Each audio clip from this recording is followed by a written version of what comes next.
Hello and welcome to Charter Local Edition Northwest. Today our team is in Grand Ronde, Oregon, and we're covering the Coast Economic Summit. I'm your host, Dana Cowley, and my guest today is Paul Warner. He's the Legislative Revenue Officer for the state of Oregon. Thank you for joining us. Thank you very much for inviting me. And how did you feel about how your session ended this year? Well, we just drove over from Salem this morning, and it was a big day in the Capitol for us. The economic and revenue forecast was released.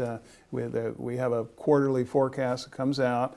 That was presented to the two legislative committees that my office staffs, the House and Senate revenue committees. So we did that this morning, and then I got the news kind of on where the economy, where the revenue situation is. The first estimates we've had since our biennium began on July 1, and our session ended.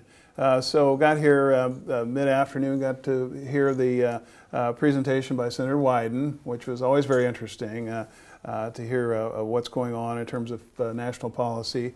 We on the revenue side and tax policy always follow the federal policy and what's going on in terms of the Finance Committee that Senator Wyden is the ranking Democrat on, former chair. Because changes in federal tax policy, many of them automatically filter through to Oregon taxes because what we call the rolling reconnect.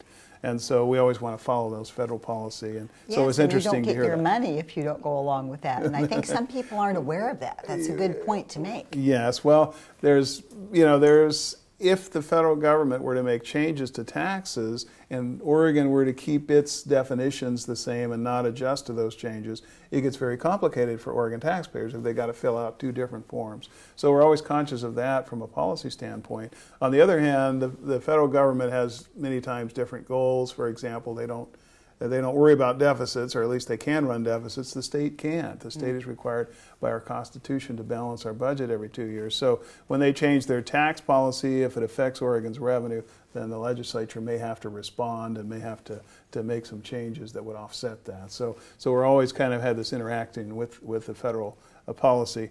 But in the end, in terms of administration, in terms of ease for individual taxpayers, having a system, having an income tax forms and administration and definitions that are similar to the federal makes things easier for everybody. Sure, a little more streamlined. Mm-hmm.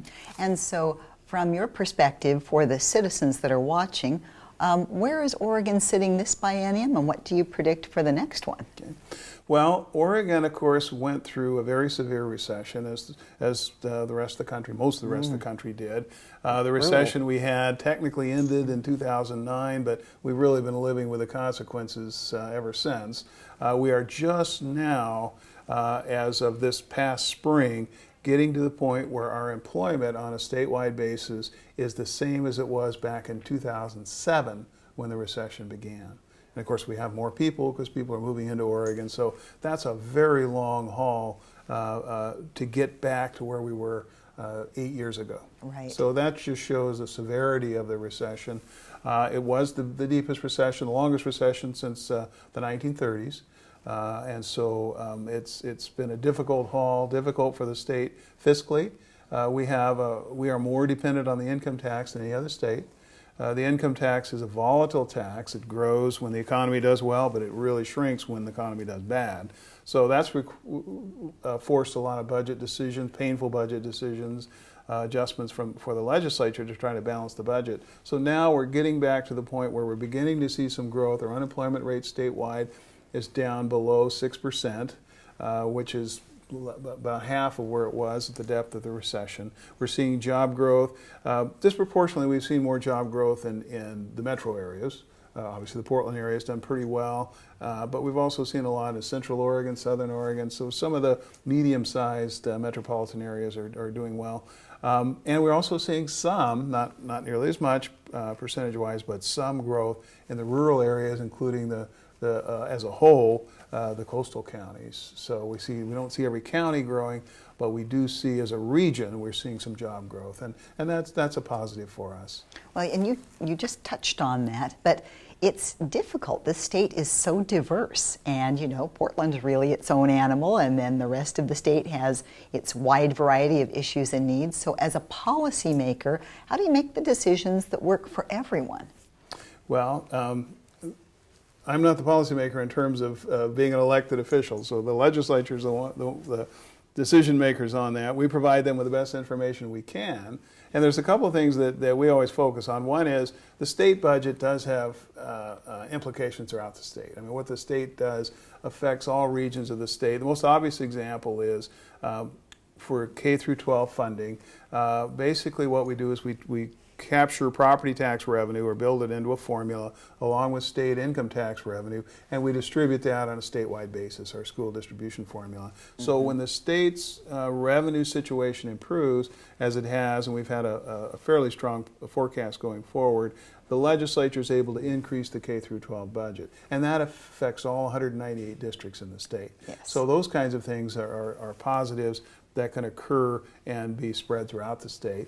Of course, there's also, as you say, every aspect, every region of the state is different, particularly local communities are different. So there are specific policies that may need to be focused on to help particular regions. We know some of the problems for economic development for rural areas sometimes are more challenging.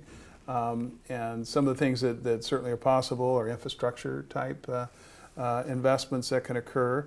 The legislature, for example, approved an increase in the jet fuel tax that will be used for rural airports. So this is an example of things that might encourage rural Fuel economic something. Yes, and that's right. And these rural airports, as you've been to any of the international airports, are getting more and more crowded. So we're seeing more activity in part of these smaller airports, and that's the kind of thing that might help rural areas. Along with other kinds of basic highway transportation type infrastructure, policies that might help local governments in trying to attract and develop business in other areas, might help develop recreation industries, for example, use our natural resources in the state. So all those things can be part of specific policies directed at regions with their unique aspects. All right, Paul, thank you. We appreciate you joining us. Yes, thank you. Nice job, and I wish you the best as you move forward. This is Paul Warner. I'm Dana Cowley, and you're watching Charter Local Edition Northwest.